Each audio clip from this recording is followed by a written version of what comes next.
He will not force.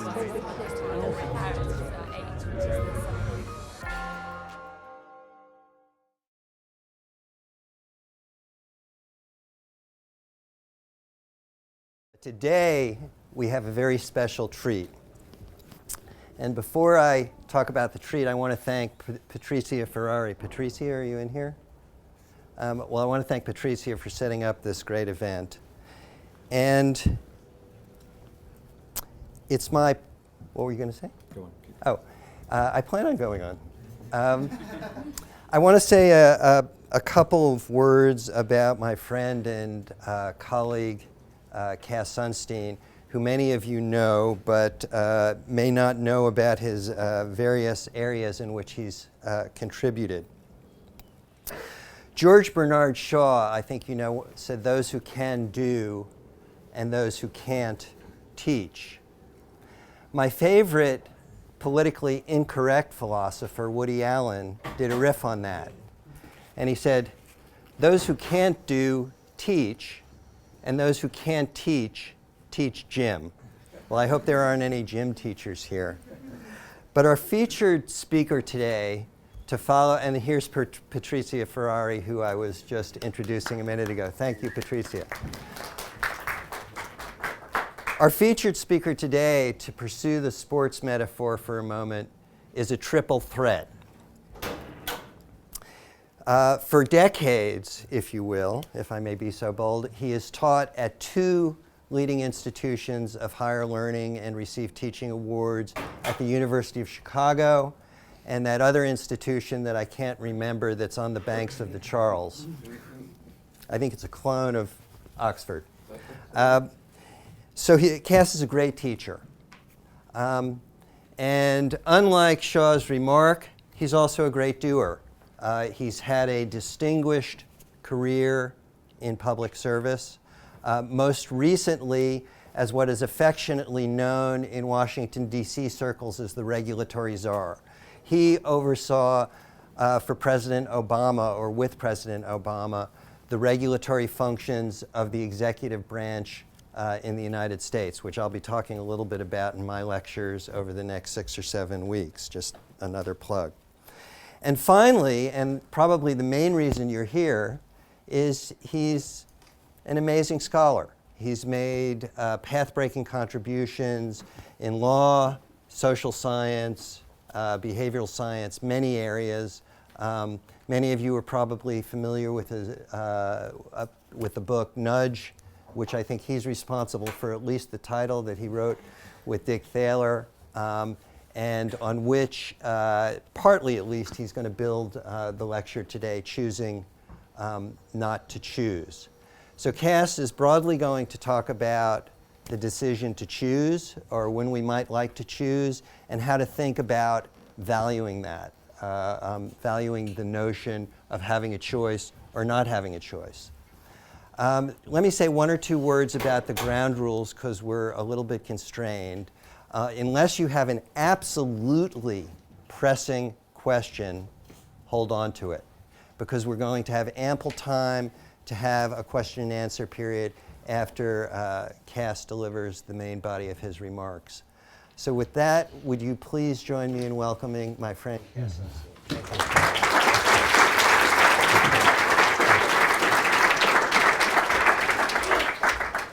Okay, great. I'm completely thrilled to be here. Thank you all for coming. Thrilled especially to see my longtime friend, Bob Hahn, who's one of the most important scholars in the world on regulation and has had a tremendous impact on what governments all over the world, including the United States, do. He hasn't adopted an English accent yet. I have to say I got excited when he referred to Woody Allen's comment about Jim, because for those of you, and I'm sure you all are, active followers of the Professional Squash Association and the World Tour, you know, don't pretend you're surprised that I made my professional debut basically a week ago. And if the legs aren't working, that maybe is why. And you know that in the qualifying round of the National Open in the United States capital, D.C., I won my first round. True was by default. My Pakistani opponent didn't get a visa.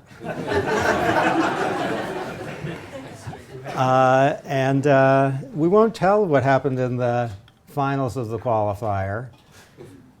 I lost. You can see it on YouTube. It's ugly. I'm the one running in the back. Okay, so these are going to be remarks about the topic that you're seeing 4 words on the screen. There's an environmental application which I'm going to play with throughout. And the basic idea is captured a bit by the following 2 facts. If you want to get people to save paper at an institution for economic/environmental reasons, consider the following policy possibilities. Education and moral suasion. Don't use too much paper. A corrective tax, a 10% tax on paper use. The first, data suggests so far, has as a first approximation no consequences in reducing paper use. A 10% tax can reduce paper use by 2%. If you change the default setting on the computer to double-sided printing, subject to opt-out if people want single-sided, you see a 10% reduction in paper use. Environmental example number 1. Environmental example number 2 is that in many nations, including of relevance for the data, Germany, citizens have said they would like to increase their use of green energy, those that pollute less. The take-up of green energy all over the world, including Germany, has been relatively low. In the period in which I'm about to describe some data, around 1 or 2%. But there are 2 communities in Germany which in this relevant period showed very high levels of green energy use, over 90%. You might ask what makes these communities unique in Germany? And here are some plausible hypotheses. One is there's an environmental group that's been able to persuade people to use green energy. Another is that they're just green by their political predilections. A third is there's something in the educational system or in the political domain, which whether the parties are green or not, has prompted people to choose green energy. Those are really reasonable speculations, but they're not true. The truth of the matter is that the 2 communities in Germany, which are overwhelmingly green, aren't especially environmentally attuned. They're not favorably disposed toward the Green Party. It's just by serendipity, pretty much. The electricity system was set up so that people are defaulted into green energy, and they have to opt out. And even though opt-out is clear and simple, and you can save some money, people don't do it. So the default rule turns out to be a driver of greenness in the 2 communities in Germany. Okay, so preface is that there's an idea which default rules tend to be defining of, which Thaler and I didn't call our book Libertarian Paternalism. No one would have bought. Would any of you bought a book called Libertarian Paternalism? Even at Oxford, you just have one person would have bought such a book.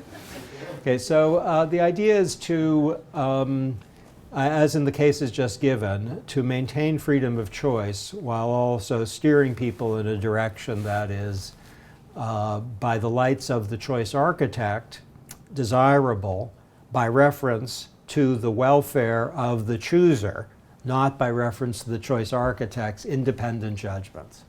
So the idea is to figure out approaches that suit the chooser's welfare, and the choice architect is devising for that reason. There's some questions to ask about this. If we are welfarists, we will ask, what about learning? In the German case and in the printing case, no one's learning anything, really, about the environment. What about autonomy? Is there a sense in which, even though freedom of choice is formally preserved, those citizens in those communities in Germany are being intruded on by the green energy default? What about human dignity?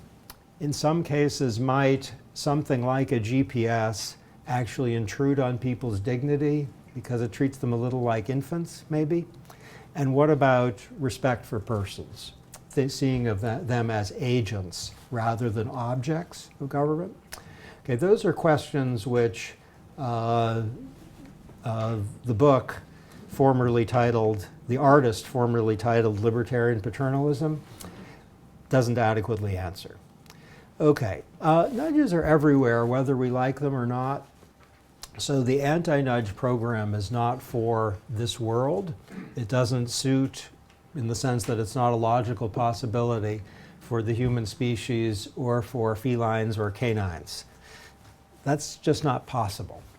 If it's cold, people tend to buy cars with four-wheel drive and warm jackets, which they return in a relative hurry. Cold weather is a nudge. In hot weather, the sales of convertibles jumps, and the convertibles bought in hot weather find themselves to return to the market at an unusually high rate. Weather is a nudge. If there is a website that has something in bright letters or big letters or first, that's going to nudge people to get its attention. A cafeteria has to have an order, and whatever order it has will nudge. It's also the case, in a way that's quite relevant to environmental problems, that human beings sometimes suffer from a range of behavioral biases, including present bias and optimistic bias. So we can do a little study of present bias here. Think for a moment about yourself. A narcissistic moment. Me, you. Think about yourself. As you did, a certain part of your brain just lit up. The neuroscientists have located it. Now think, if you would, yourself on a beach a year from now in a bathing suit and the sun is warm. A year from now. It's a nice place, maybe your favorite beach. Okay. As you did that, for a certain percentage of the people in the room, probably somewhere between 40 and 80, that same part of the brain lit up. But for a certain percentage of you, somewhere between 60 and 20, it didn't light up. Now here's the kicker. For those of you for whom it didn't light up, there's an increased propensity to say, I will take 5 pounds today over 10 pounds in a week. For those of you for whom it lit up when you thought of yourself in the future, you'll say, I'll wait. You're more likely to say, I'll wait a week and take the 10 pounds then. Which is to say that there's neurological foundations for people's tendency, stronger in some of us than in other of us, to see the future as populated by people who are biologically us, but who seem, in our internal calculations, to be strangers. Okay, even for those of you, or us, I haven't taken the test myself, for whom there was no light up for a year from now, if there was light up for a year from now, there's a propensity to present bias, to focus on the short term. Also, people, about 80% of people are optimistically biased. They think that they are more likely to have good outcomes than similarly situated others. 94% of professors have been found to think that they're better than the average professor. That's the most dramatic finding of unrealistic optimism. But somewhere between 80 and 90% of drivers think that they are safer than the average driver. That obviously has environmental implications. Okay, notwithstanding the fact that there's error and there's omnipresent nudging, even if we try to avoid it, the objections at the beginning are reasonable. Okay, there are multiple domains in which people are posed with 3 different potential organizations. One is opt-in, the other is opt-out, and the third is active choosing. So for energy, you could say to consumers, which do you want? Here's a menu, make an active choice. Or you could say, your default is X, do you want to think about something else? Or an opt-in. Or you could say your default is the other thing. Do you want to opt out in favor of X? There's opt-in, opt-out, and active choosing. We can see this also for privacy rights, where frequently the standard design is one where you have to opt into privacy protection, but you could imagine active choosing. For organ donation, retirement, and health plans, exactly the same form. Okay, there's the human condition. This is my effort at capturing an artist rendition. So that's it. Should that be my book cover, or is it diverting? Okay, here's the problem. People often choose not to choose. This can be rational. In fact, it can be more rational than choosing. There's data suggesting that many of the biases to which people are subject when they're making choices for themselves, they aren't subject to when they're making choices for other people. And there's also evidence that people are often blind to their own tendency to err, but they're pretty realistic about their friends and other people's tendency to err. In both cases, we have an empirical foundation for asking people to consider choosing not to choose to avoid the risk of bias. The problem becomes intensified in light of the fact that people have limited bandwidth. Cognition is a scarce resource. And if there's a drawing on the resource by a choice, then you have less resources for other things. If you've ever seen on a website the beautiful words, "Do not ask me again," and the website's asked you whether you want to click, that's a reflection of the bandwidth problem and one means for reducing it. Okay, it is a form of paternalism to override people's choices, including their choice not to choose. So a kind of local response, it doesn't capture the full territory, but a local response who are those who are concerned about autonomy and welfare through default rules is that if you force people to choose in circumstances in which they don't want to, that's paternalistic too.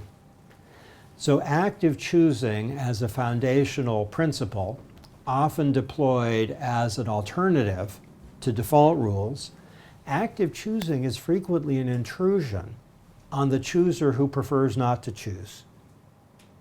Okay? So this is in the nature of a tu quoque argument against those who are skeptical about default rules, at least if they are asking for people to choose in circumstances in which people don't want to choose or would delegate the choice were they asked.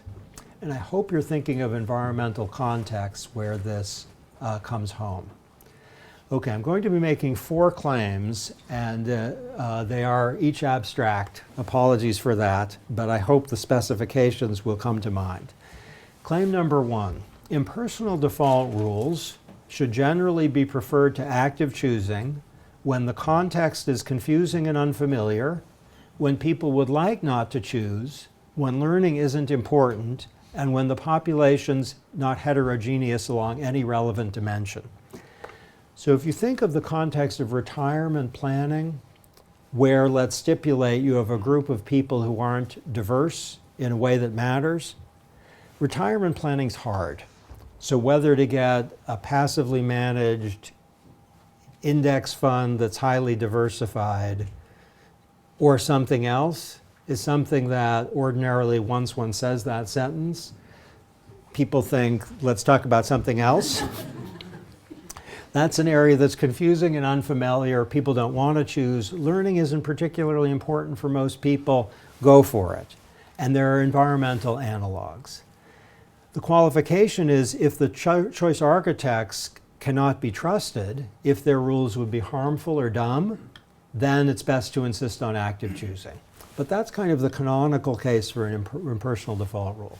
Second claim, active choosing's better than impersonal default rules when choice architects are biased or don't know something important, when the context is familiar, when people actually would prefer to choose, and so choice is a subjective benefit rather than a cost, learning matters, and there's relevant heterogeneity. Okay, that's kind of a mouthful. To bring it down to earth, imagine a standard restaurant in London. It's an active choosing place. They give you a bunch of options and you get to pick your favorite. The reason is that choice architects don't know what you like. The context is pretty familiar, restaurant choices. People tend to like choosing in restaurants. Learning is good, you learn what you like, and there's diversity of taste. So the menu picture captures a certain dimension of social life, and that's one where we want to go for active choosing. I'm wondering right now whether the environmental context doesn't include a lot of areas that are more like this picture than like this picture. Okay, third claim. Personalized default rules should generally be preferred to impersonal ones in the face of relevant heterogeneity. So here, now we're getting kind of futuristic. Here the idea is that increasingly it's possible to map onto people default rules that fit their particular situation rather than to have mass default rules. So in the environmental context, we will increasingly know what kinds of defaults suit people's tastes and preferences and which kinds of defaults suit their economic situations. And it would be possible to choose for people defaults that recognize the fact that for them the environment really matters and the fact that it's a little more expensive, let's say, isn't such a big deal. Go for a green default for them. Whereas for other people, let's say, who are quite poor and for whom the economic considerations are foremost, don't go for a green default for them. No travel website, which are now pervaded by personalized defaults, has an all-size-fits-all default. And retirement plans are increasingly using default rules that are personalized for people's particular circumstances. So this is a plea for personalized default rules as a way of producing greater accuracy.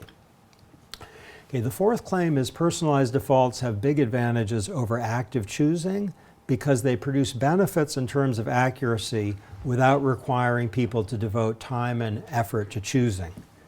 So this is 2.5 cheers for personalized defaults as a way of capturing the principal benefit of active choosing, which is accuracy, without suffering from the cost of active choosing, which is that people have to devote scarce, limited cognitive resources to an area that maybe doesn't excite them.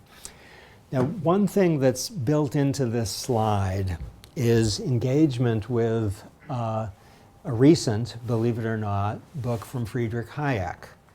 Not that he's still alive and is 120, though would that it were so, but that there's a recent book that collects essays of his, many of which hadn't been published before.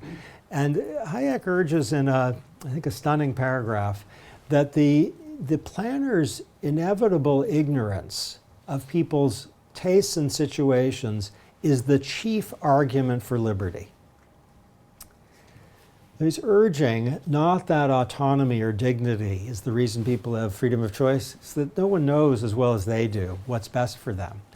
Now, that claim is frequently true, but as personalized default rules are easier to design based on either knowledge of your personal choices or your situation or your demographic characteristics, then the chief argument for liberty is actually weakened, at least in the sense that the default rule might be suitable, and if it turns out to be screwy, you can opt out. Okay, I think now I want to just say something in the environmental context about why default rules matter so much. And I think we're almost at the point where we have a full picture of why default rules are such a big deal. And in this context, you might think of the title of the current remarks as automatically green or green by default. Okay, first point.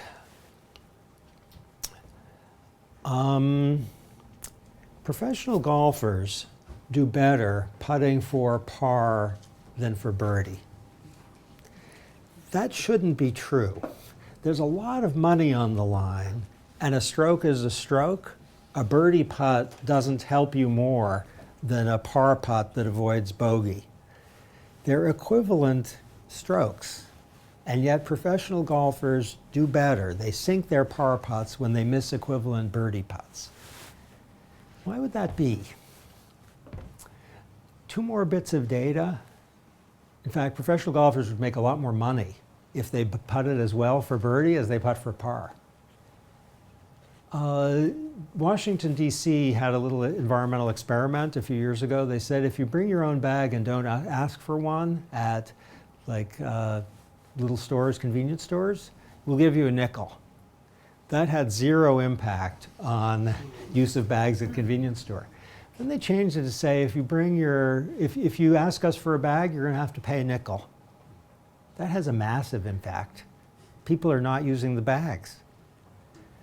Third bit of data, to my surprise as a longtime University of Chicago person, if you ask teachers to try to teach better and get their students' math scores up with a reward at the end of the year in terms of a form of incentive payment for better math scores, it's not clear you get better math scores. That's surprising.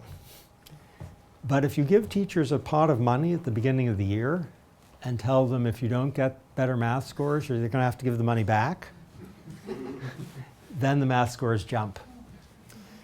Okay, the 5-cent tax, the teacher study, and the golfers, I think these are all about loss aversion.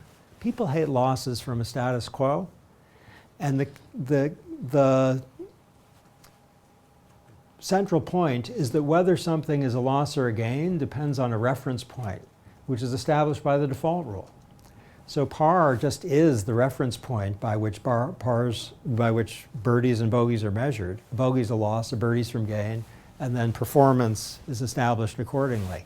If you have a green default, people tend to feel that they are losing something, whether it's something for themselves or something for their community, if they switch from it, and they don't want to.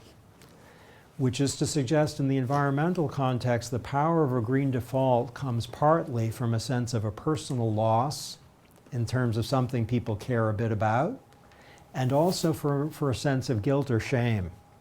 Departing from the default seems not so good.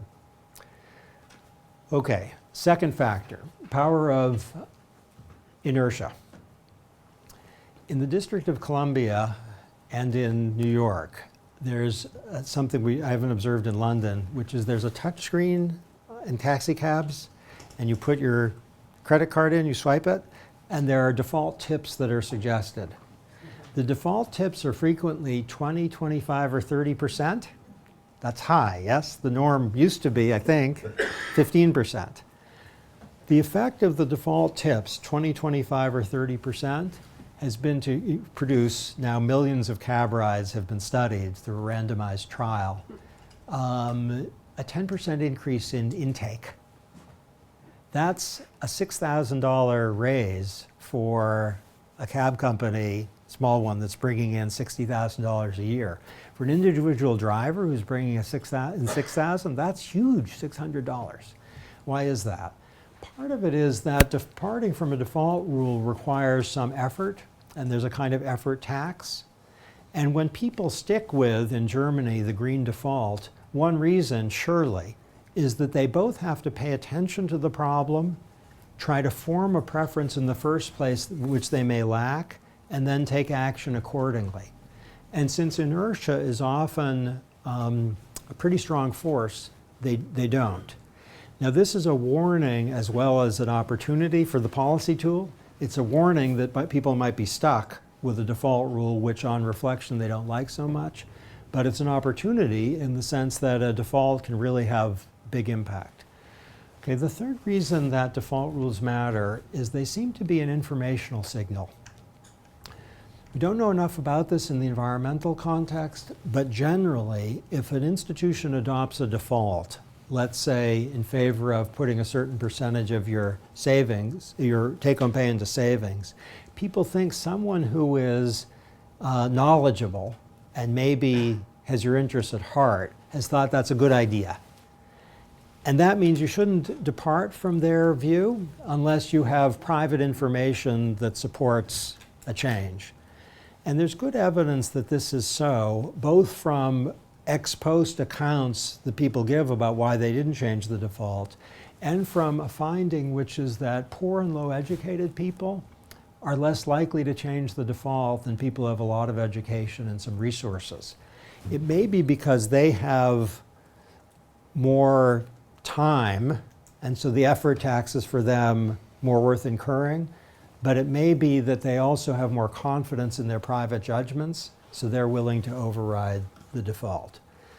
Okay, notice if you would that if we require active choices in circumstances in which people don't want to make those choices, then we're engaged in choice requiring paternalism. And that's not an oxymoron. So the basic idea is that in multiple contexts, a state or a private institution who says, "What do you want?" might be interfering with people's judgments about what's best, which is a delegation to some other, in a way that intrudes both on their welfare and their autonomy. So the standard arguments against paternalism, Hayek's argument that people know best, and we might call it Kant's argument that people's autonomy deserves respect, both of those arguments call for deference to people's choice not to choose when that's in fact their choice. Okay, for active choosing, we're going to go from economists and political theorists to a fiction writer, Aldous Huxley, Brave New World. His hero is the savage, surrounded by a world of comfortable defaults. And the savage says, "I don't want comfort, I want God, I want poetry, I want real danger, freedom, goodness, sin." That's a plea for active choosing. His interlocutor says, "You're claiming the right to be unhappy." The savage says, "All right, I'm claiming the right to be unhappy. Not to mention," says his interlocutor, "the right to grow old and ugly and impotent, the right to have syphilis and cancer, the right to have too little food, the right to be lousy, the right to live in constant apprehension of what may happen tomorrow, the right to catch typhoid, the right to be tortured by unspeakable pains of every kind." There was a long silence. "I claim them all," said the savage at last. Now, I think we shouldn't romanticize, as Huxley tended to, the savage. Those who, movingly claim the right to be tortured by unspeakable pains of every kind and the right to catch typhoid probably haven't experienced those things, at least not recently, but there's a point. The point maybe can be captured in a quintet of concerns involving learning, self-narrowing through defaults, bad choice architects, failing to capture through defaults through changes over time, failing to respect heterogeneity, and having, as active choosing gives you, a clear solution to one problem that bad defaults create, which is inertia. And one thing I'm wondering is whether in the environmental context, many bad outcomes are a product of choice architecture and defaults, which piggyback on people's inertia. Active choosing would be a nice remedy, wouldn't it? Where people are asked, "What do you want?" And notice, I should say parenthetically at this point, that active choosing has two faces. The one which I've been relying on is required active choosing. You can't proceed with X unless you say what you want. Maybe you can't work here unless you say what your health plan is. Or maybe you can't have electricity unless you say what supplier you want. Or your printer won't work unless you tell them, say what kind of default, one-sided or two-sided you want. But there's also prompted choosing, which isn't required choosing. It's a little gentler, where what prompted choosing does is it just flips on your screen, or someone says to you, "Do you want X or Y?" And you can ignore it, or just press the little X on the screen. In the context of organ donation, there's data suggesting that prompted choice has a bigger impact than required choice. Surprising to me, probably because required choice gets people mad, and they say, "I'm not going to be an organ donor, you're trying to push me." But prompted choice, people say, "Well, maybe I'll do that." Okay, down the mountain. Here are the last thing I want to focus on. Esther Duflo, speaking of poverty in particular, I want to generalize her claim. She's an MIT economist. says, and these are oral remarks, we tend to be patronizing about the poor in a very specific sense, which is we tend to think, why don't they take more responsibility for their lives?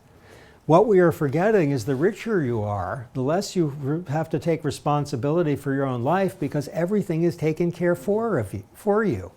The poorer you are, the more you have to be responsible for everything about your life. So think for a moment what it's like to be in a condition of economic distress, either in the UK or in a less well-ordered society. It's that everything you have to try to figure out for yourself. How to protect against violence, how to make sure the water's clean, how to make sure maybe that the air is safe to breathe, how to make sure that your kids get help if they get sick. Each of those is a catastrophe. Whereas for people in wealthy situations, it's good by default. Stop berating people for not being responsible and start to think of ways instead of providing the poor with the luxury we all have, which is a lot of decisions are taken for us.